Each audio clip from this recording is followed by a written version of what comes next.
Challenger Space Shuttle. Pada pagi 28 Januari 1986, jutaan rakyat Amerika berkumpul di hadapan televisyen untuk menyaksikan pelancaran Space Shuttle Challenger dari Kennedy Space Center, Florida. Misi STS-51L itu membawa 7 orang kru, iaitu Francis R. Scooby, Michael J. Smith, Judith Resnick, Alison Onizuka, Ronald McNair, Gregory Jarvis dan Krista McAuliffe. Krista merupakan seorang guru sekolah yang dipilih melalui Teacher in Space Project, sebuah program NASA yang bertujuan menginspirasikan jutaan pelajar untuk meminati bidang STEM. Namun di sebalik keterujaan orang ramai, beberapa jurutera sebenarnya telah memberi amaran bahawa suhu pagi yang terlalu sejuk boleh menyebabkan komponen penting pada roket gagal berfungsi. Walaupun amaran itu disuarakan, NASA tetap meneruskan pelancaran. Tepat jam 11.38 pagi, Challenger berjaya berlepas dan semuanya kelihatan normal. Namun hanya 73 saat kemudian, ketika kapal angkasa itu berada pada ketinggian kira-kira 14 km dan bergerak hampir Mach 2, satu letupan besar berlaku di udara. Siasatan mendapati puncanya ialah kegagalan O-ring, iaitu gelang getah pada solid roket booster sebelah kanan. Akibat suhu yang terlalu sejuk, O-ring menjadi keras dan gagal menutup celah sambungan roket. Gas panas bersuhu ribuan darjah Celsius mula keluar seperti obor api, membakar eksternal tank yang mengandungi hidrogen dan oksigen cecair, menyebabkan keseluruhan kapal angkasa musnah di udara. Walaupun letupan itu kelihatan serta-merta, siasatan mendapati kabin kru sebenarnya masih utuh dan tercampak keluar daripada letupan sebelum terjunam ke lautan Atlantik. Kabin tersebut terjatuh selama hampir 2 minit 45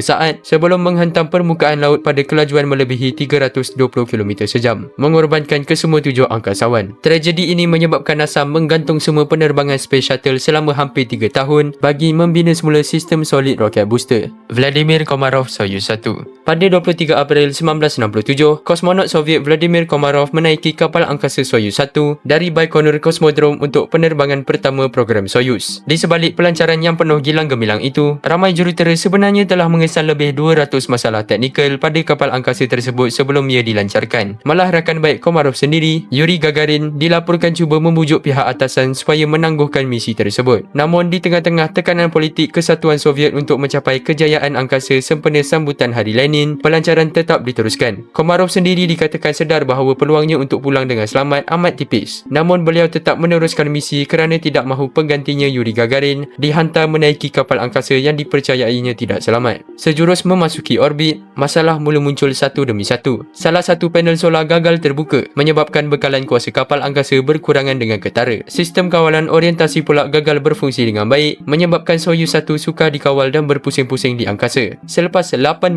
orbit, pihak kawalan misi akhirnya membatalkan keseluruhan misi dan mengarahkan Komarov pulang ke bumi secepat mungkin. Walaupun proses kemasukan semula ke atmosfera berjalan lancar, tragedi sebenar berlaku beberapa minit sebelum pendaratan apabila payung terjun utama gagal terbuka akibat kecacatan reka bentuk. Komarov cuba mengaktifkan payung terjun simpanan, namun ia turut gagal berfungsi selepas tersangkut pada payung utama. Pada 24 April 1967, kapsul Soyuz 1 menghentam bumi berhampiran Orenburg pada kelajuan lebih 640 km sejam, menyebabkan Komarov maut serta-merta. Beliau menjadi manusia pertama dalam sejarah yang meninggal dunia ketika menjalankan misi angkasa lepas. Tragedi ini memaksa kesatuan Soviet menggantung program Soyuz selama kira-kira 18 bulan bagi membaiki ratusan masalah teknikal yang telah lama dibangkitkan oleh jurutera. Apollo 1. Pada 27 Januari 1967, 3 angkasawan NASA Virgil Gus Grissom, Edward H. White dan Roger B. Sheff memasuki kapsul Apollo 1 di Cape Kennedy Air Force Station, Florida bagi menjalani satu ujian di darat yang dikenali sebagai Plugs Out Test. Walaupun roket tidak akan dilancarkan pada hari itu, ujian ini bertujuan memastikan semua sistem kapsul berfungsi dengan baik sebelum misi sebenar. Apollo 1 merupakan langkah penting dalam program Apollo yang mensasarkan pendaratan manusia pertama di bulan sebelum penghujung dekad 1960-an. Ketika ujian sedang berlangsung, kru beberapa kali melaporkan masalah komunikasi dengan pusat kawalan. Kemudian pada 6.31 petang, satu percikan api dipercayai berlaku di dalam kapsul yang dipenuhi oksigen tulen bertekanan tinggi. Api merebak dengan amat pantas sehingga memenuhi seluruh kabin dalam masa hanya beberapa saat. Ketiga-tiga angkasawan cuba membuka pintu kapsul untuk menyelamatkan diri, namun reka bentuk pintu yang membuka ke arah dalam menyebabkan ia mustahil dibuka apabila tekanan di dalam kapsul meningkat akibat kebakaran. Pasukan penyelamat hanya berjaya membuka kapsul selepas api dipadamkan, tetapi kesemua kru telah terkorban akibat sesak nafas dan terhidu gas beracun. Siasatan mendapati tragedi itu berpunca daripada gabungan beberapa faktor, termasuk penggunaan oksigen tulen, bahan-bahan yang mudah terbakar di dalam kapsul, serta reka bentuk pintu kecemasan yang tidak sesuai. Tragedi Apollo 1 menyebabkan program Apollo ditangguhkan selama hampir 21 bulan, sementara NASA mereka semula kapsul dengan menggunakan campuran gas yang lebih selamat, mengurangkan bahan mudah terbakar dan memasang pintu kecemasan yang boleh dibuka dalam beberapa saat. Soyuz 11.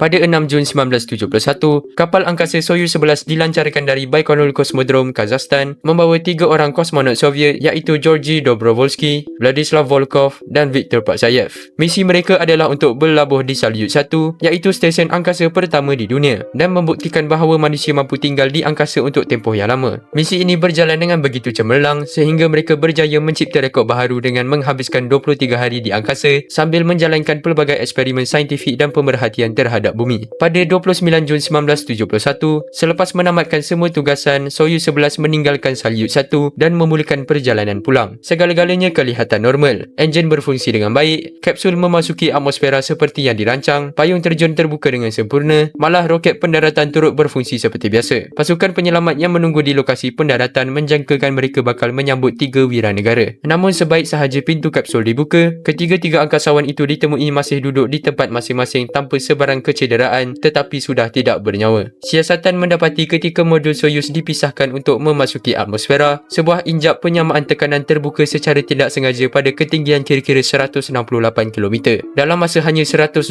saat, hampir keseluruhan udara di dalam kapsul terlepas ke ruang angkasa, menyebabkan ketiga-tiga kosmonot itu mati akibat kekurangan oksigen. Ketika itu mereka tidak memakai sut tekanan kerana ruang kapsul terlalu sempit untuk memuatkan 3 orang bersama sut tersebut. Tragedi ini kekal sebagai satu-satunya insiden dalam sejarah di mana manusia meninggal dunia di ruang angkasa lepas. Selepas kemalangan ini, Kesatuan Soviet mewajibkan semua kosmonot memakai sut tekanan semasa pelancaran dan pendaratan, satu prosedur keselamatan yang masih diamalkan sehingga hari ini. Columbia Space Shuttle. Pada 16 Januari 2003, Space Shuttle Columbia berlepas dari Kennedy Space Center, Florida untuk misi STS-107. Misi ini membawa 7 orang kru iaitu Rick Husband, William McCool, Michael Anderson, Kalpana Chawla, David Brown, Laurel Clark dan Ian Ramon. Sepanjang 16 hari berada di orbit, mereka menjalankan lebih 80 eksperimen saintifik dalam bidang perubatan, biologi, fizik dan microgravity. Bagi kru Columbia, misi ini berjalan dengan lancar. Namun sebenarnya kapal angkasa mereka telah mengalami kerosakan serius sebaik sahaja ia dilancarkan. Hanya 82 saat selepas berlepas, sekeping foam insulation seberat kira-kira 0.75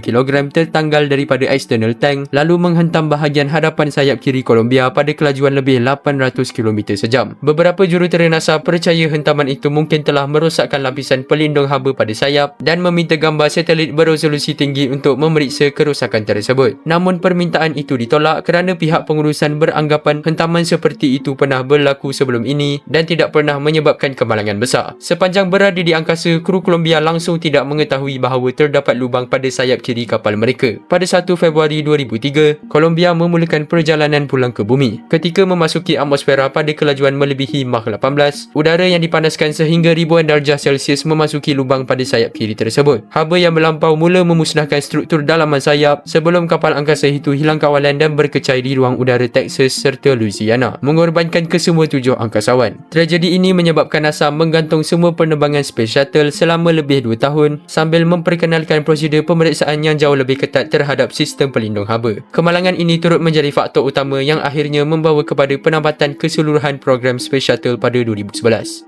X-15 flight. Pada 15 November 1967, Major Michael J. Adams menaiki pesawat eksperimen North American X-15 di Edwards Air Force Base, California untuk penerbangan ke-151 program X-15. Adams merupakan seorang juruterbang ujian berusia 37 tahun yang mempunyai pengalaman luas dalam penerbangan berkelajuan tinggi. Misi tersebut bertujuan membawa X-15 ke altitude tinggi sambil menguji beberapa sistem eksperimen dan Adams dijangka mencapai kira-kira 81 km di atas permukaan bumi. X-15 dilepaskan daripada pesawat pengembang mengebom B-52 pada ketinggian kira-kira 13.7 km sebelum enjin roketnya dinyalakan. Pesawat itu kemudian memecut hingga lebih Mach 5 dan mencapai altitud sekitar 81.1 km. Secara rasmi membawa Adams ke angkasa mengikut definisi. Namun ketika X-15 mula turun semula, pesawat itu mengalami masalah pada sistem kawalan. X-15 mula berpusing dan memasuki keadaan yang semakin tidak stabil ketika kembali ke atmosfera. Adams cuba mendapatkan semula kawalan, tetapi apabila pesawat memasuki udara yang semakin tebal pada kelajuan hypersonik, daya aerodinamik yang sangat besar menyebabkan X-15 tidak mampu bertahan. Pada ketinggian kira-kira 19.8 km, X-15 akhirnya pecah akibat tekanan aerodinamik yang melampau. Serpihannya bertaburan merentasi kawasan padang pasir California dan Adams terkorban dalam kemalangan tersebut. Walaupun dia tidak pernah menerima status angkasawan semasa hidupnya, beliau kemudiannya dianugerahkan Astronaut Wings kerana telah mencapai altitud melebihi 50 batu, menjadikannya satu-satu juruterbang X-15 yang menerima pengiktirafan tersebut selepas kematian.